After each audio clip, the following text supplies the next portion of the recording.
Abdelouahd Djembari, gérant du cabinet d'assurance Arz, votre assureur conseil, heureux de vous retrouver pour partager avec vous l'importance de l'assurance dans la gestion des risques au sein de l'entreprise.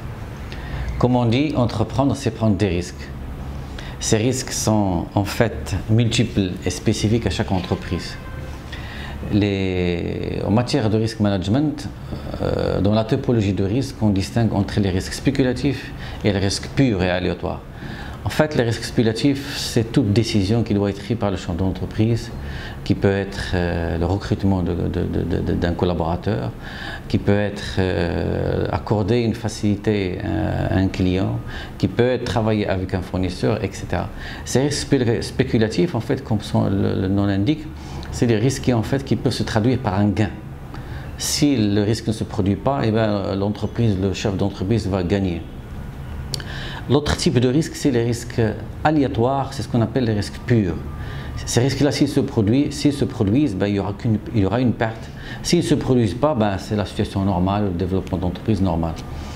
C'est notamment un incendie qui peut se produire dans une entreprise, un vol, un bris de machine, l'outil de production qui subit un problème et donc par conséquent ça peut avoir plusieurs origines, un problème électrique, etc. Face à ces risques-là, justement, les risques purs, le chef d'entreprise n'a pas de gain en contrepartie.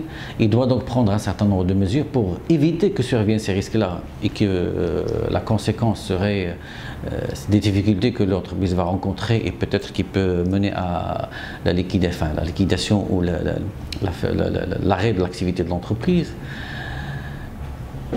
Comme effectivement, donc ça c'est le premier rôle du chef d'entreprise, donc éviter que ça survienne.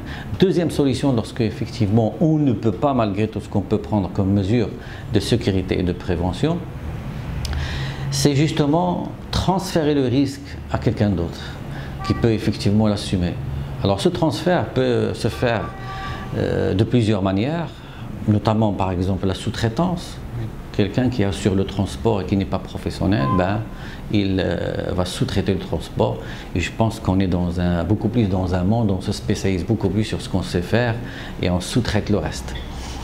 Et bien justement, donc, parmi les différents transferts qu'on peut faire, c'est pouvoir transférer donc le risque à un assureur.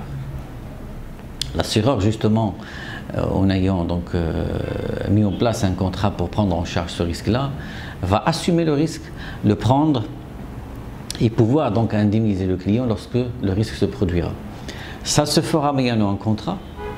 Ce contrat mettra en place donc effectivement les conditions de couverture et de prise en charge de ce risque, la limite de cette couverture-là, les conditions bien sûr notamment de prix, les limites au niveau couverture de nouveaux capitaux, au niveau franchise.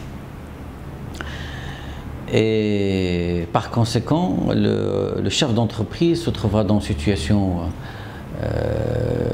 j'allais dire, de confort, du moment que ce n'est plus lui qui va prendre ce risque-là, c'est l'assureur.